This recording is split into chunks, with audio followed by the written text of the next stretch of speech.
Hello and welcome to ILTV's Israel Daily. I'm Aaron Porras, and tonight's news is presented to you by American Friends of Magen David Adom, Israel's official medical first responders. Whether they're treating the victims of rocket attacks or heart attacks, the paramedics of Magen David Adom, Israel's paramedic and Red Cross service, are saving lives even when it means risking their own. And in Israel's current conflict, your support is more important than ever. Help save a life and support Magen David Adom today. Go to afmda.org/Israel. And now coming up in today's newscast, a terrible tragedy in Italy kills 14 and practically orphans a 5-year-old Israeli in the process. Meanwhile, Defense Minister Benny Gantz unveils his plans for the future in the aftermath of Operation Guardians of the Walls. And finally, practically all coronavirus restrictions are scheduled to be lifted in Israel by next month.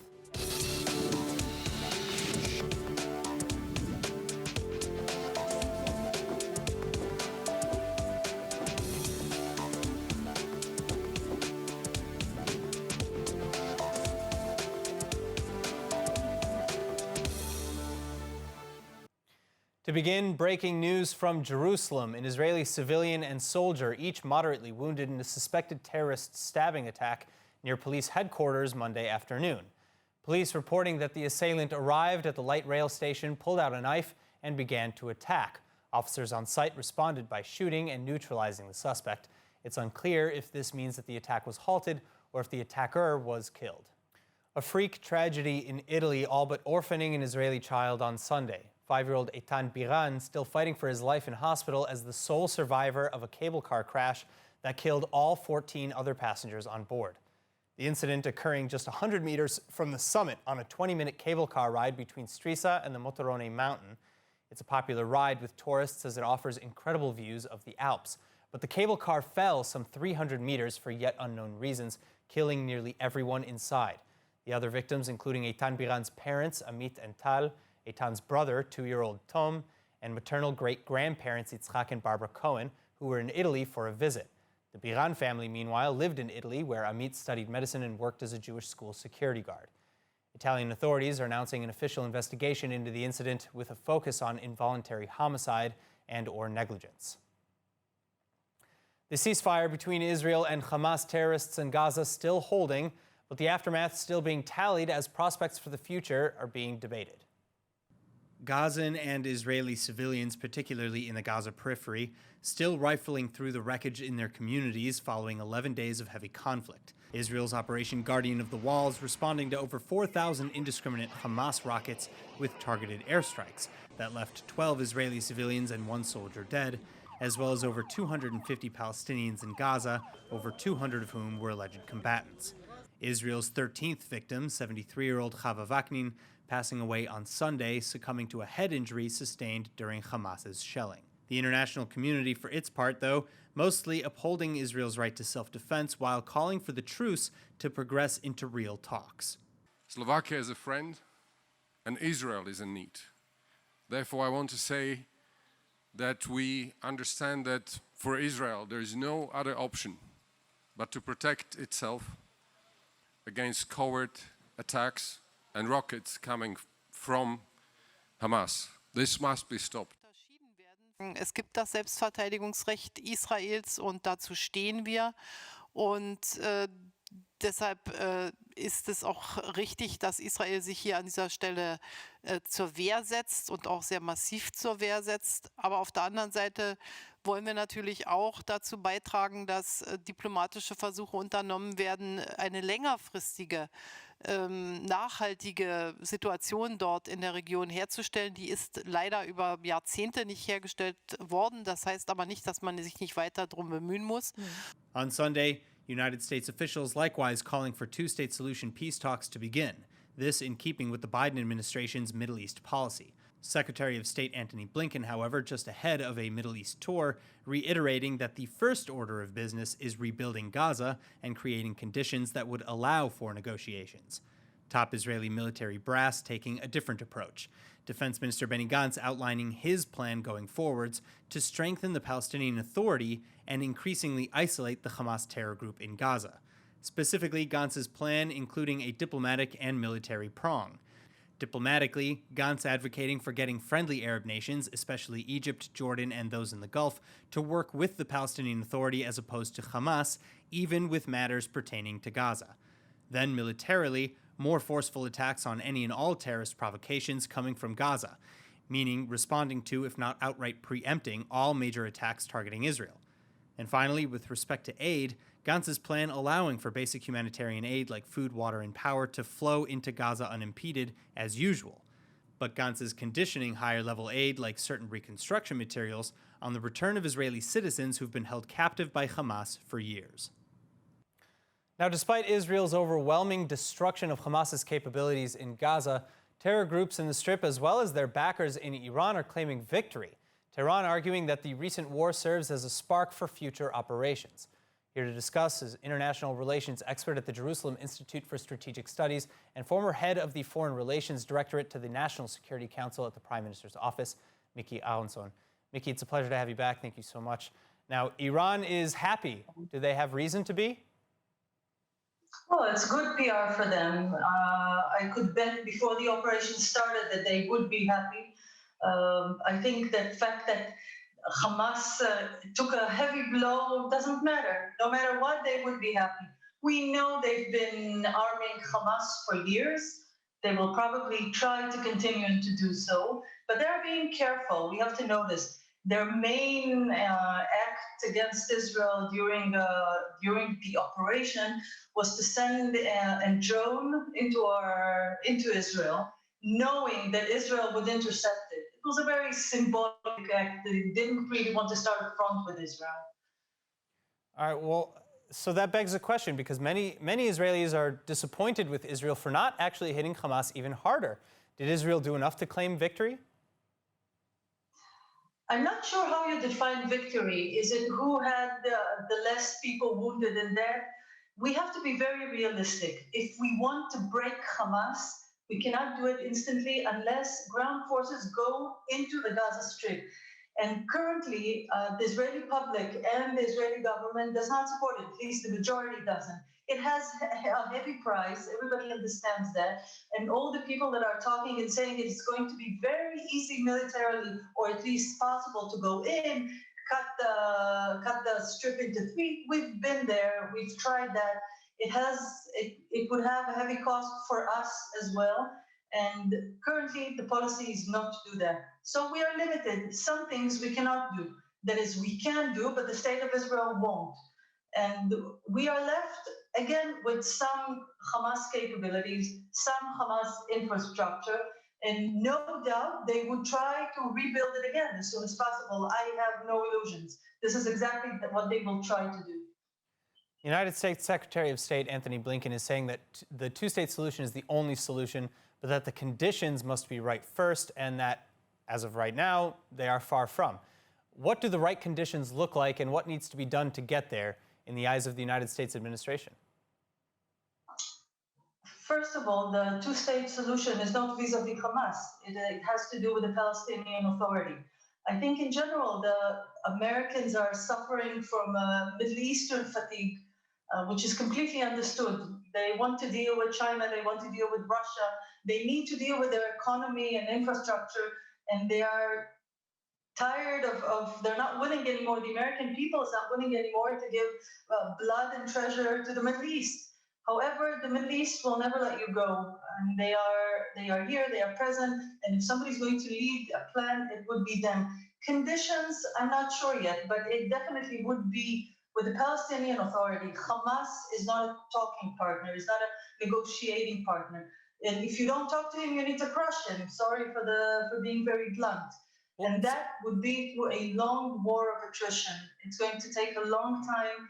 And what is now becoming, maybe it's too early to call it the Gantz doctrine, deals exactly with that. I was just going to say, Defense Minister Gantz wants to sideline and delegitimize the terror group Hamas while raising and supporting the Palestinian Authority's status, even in Gaza.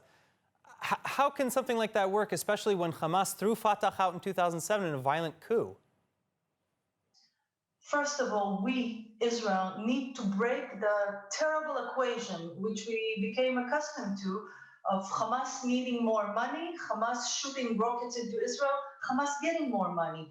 That was very evident in 2018 when Qatari money started going into the Gaza Strip openly after they were shooting into Israel a heavy barrage that killed an IDF officer. So this is the first thing we have to start.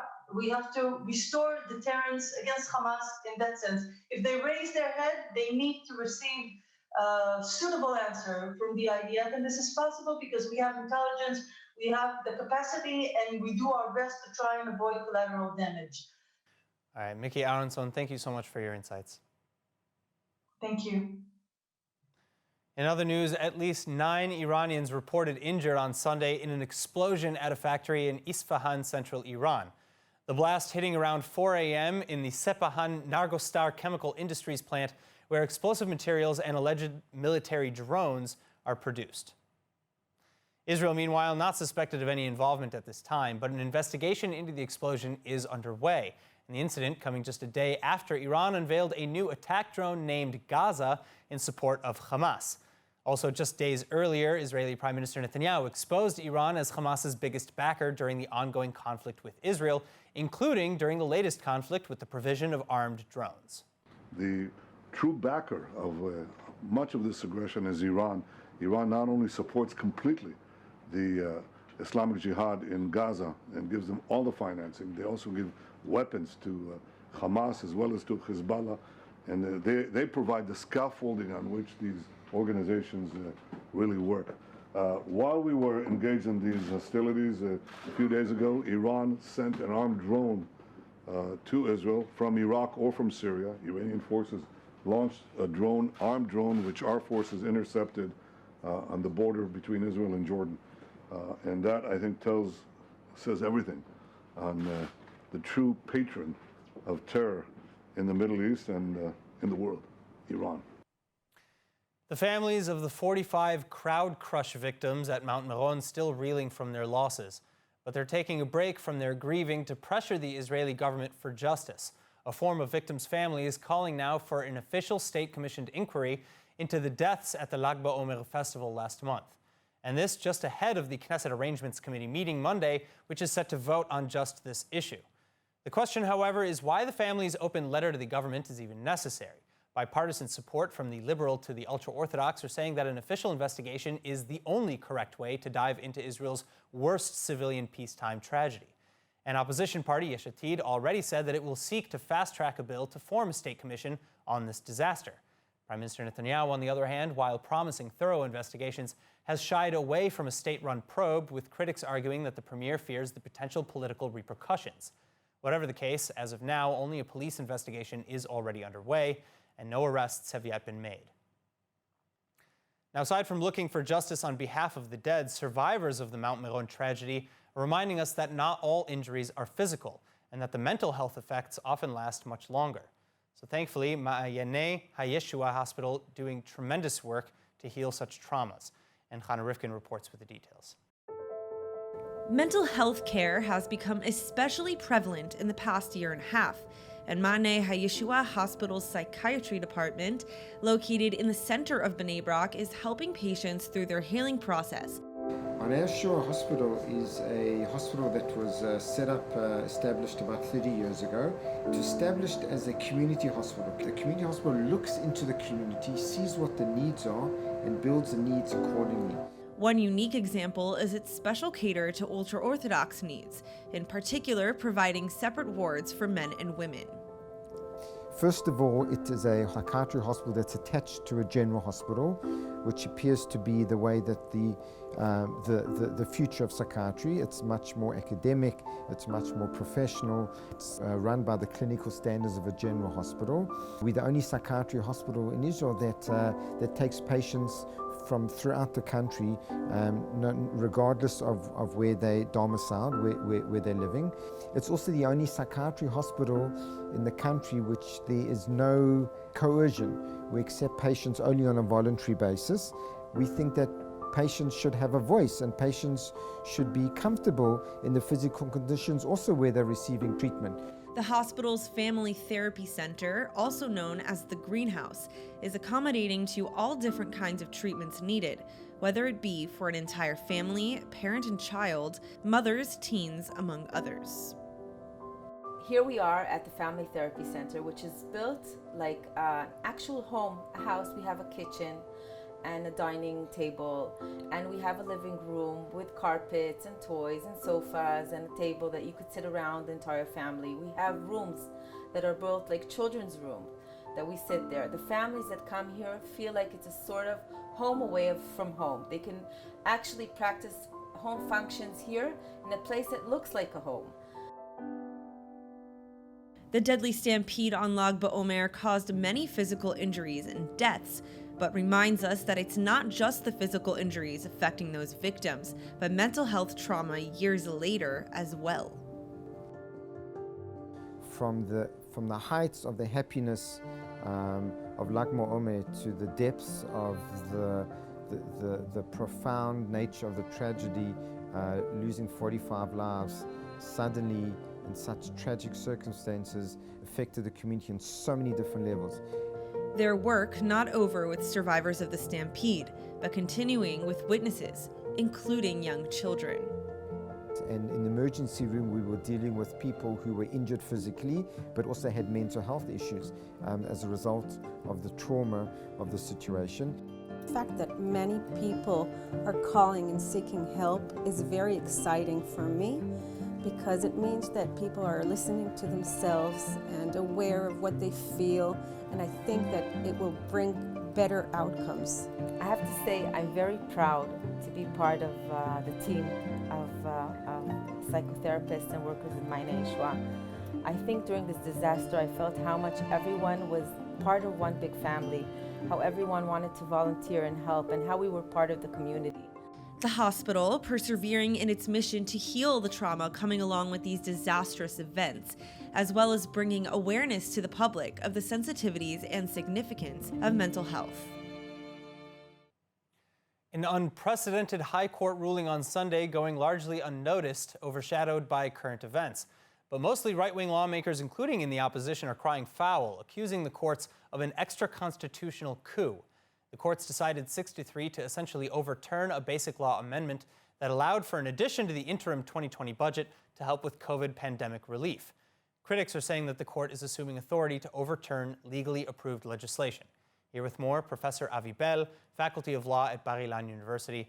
Professor, thanks so much for joining us. Now first, let's talk about the court's ruling. They said that the bill allowing continued funding without passing a state budget was a misuse of the Knesset's authority. Do you agree?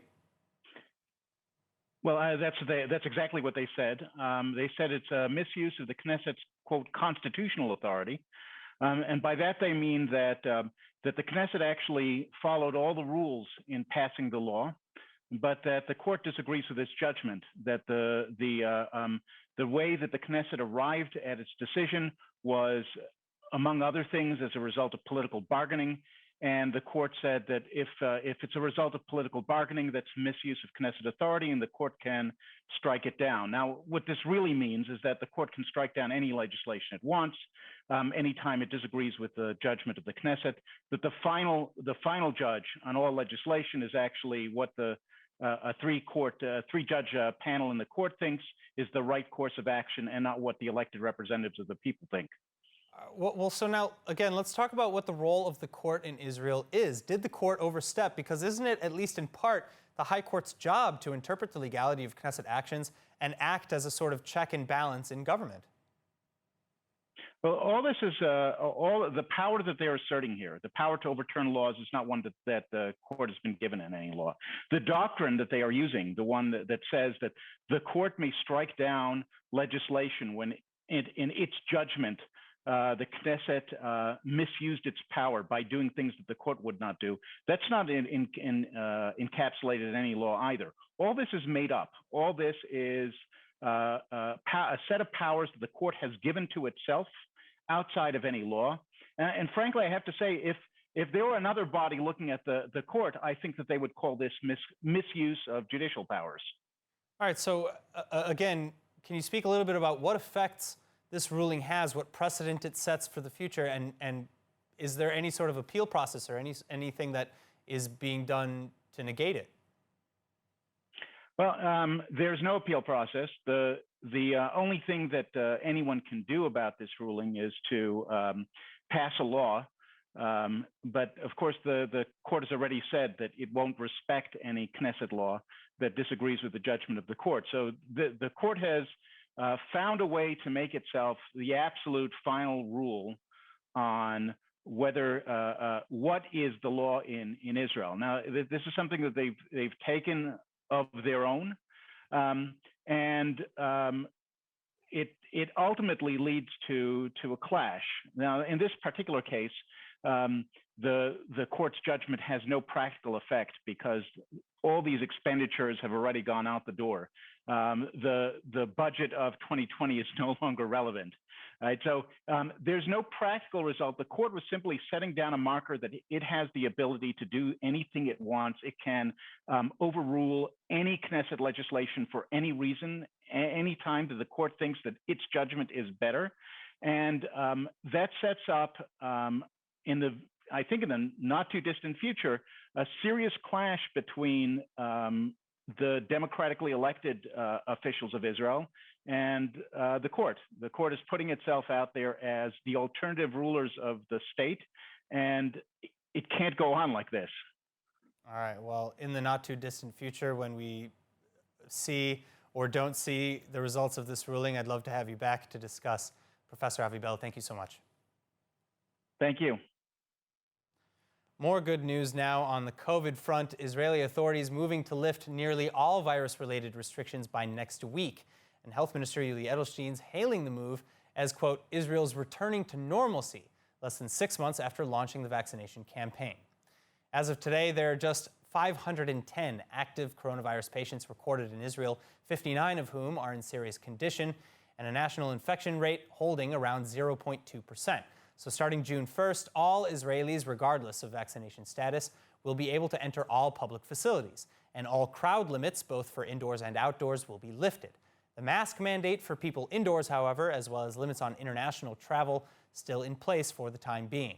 The government urging Israelis to avoid destinations abroad with high infection rates, while visitors heading into Israel likewise under scrutiny. That said, Ben Gurion Airport already open to tens of thousands of travelers per day. And this plan will make Israel the first nation in the world to reopen to such a degree amidst the ongoing pandemic. Now, our final news for today, Israeli athletes practically sprouting fins, earning top medals and breaking international records for swimming over the weekend. To start, becoming the first Israeli woman and the second woman overall to win gold at the European Championships, 17-year-old Anastasia Gorbenko completed the 200-meter individual medley in 2 minutes, 9 seconds, and 99 milliseconds in Budapest. And she'll be representing Israel at the Tokyo Olympics over the summer. Then meanwhile, in the European Para-Swimming Championships in Portugal, 20-year-old Israeli athlete Ami Dadaon winning 3 gold medals and a silver in the 50-meter, 100-meter, and 200-meter, and 150 freestyle medleys, respectively. And he broke the European record in the 50-meter and world records for the 100 and 200-meter swims in the process. Likewise, teammates 21-year-old Mark Mailer and 33-year-old Iyad Shalabi also won 5 medals between them, including a gold medal each for the backstroke, followed by 23-year-old Yulia Gordichuk, who won a bronze in the women's 400-meter freestyle. A huge congratulations to all of you. Now let's take a look at the weather forecast with Hannah Rifkin. Thanks. We're experiencing clear skies tonight and tomorrow with lows this evening quite warm in the 60s or teens in Celsius. Then Tuesday, temperature highs calling for midsummer heat in the 80s and 90s or the 20s and 30s in Celsius. It seems that after a short spring, our transition into summer has begun. All right, that's it for today's news. Today's exchange rate is 3.26 shekels to the American dollar and 2.7 shekels to the Canadian dollar. Finally, for the latest updates and news from ILTV, please like ILTV on Facebook, follow us on Instagram, and subscribe to our YouTube channel, as well as to our newsletter at iltv.tv. I'm Aaron Porras. Be well. Thank you so much for watching.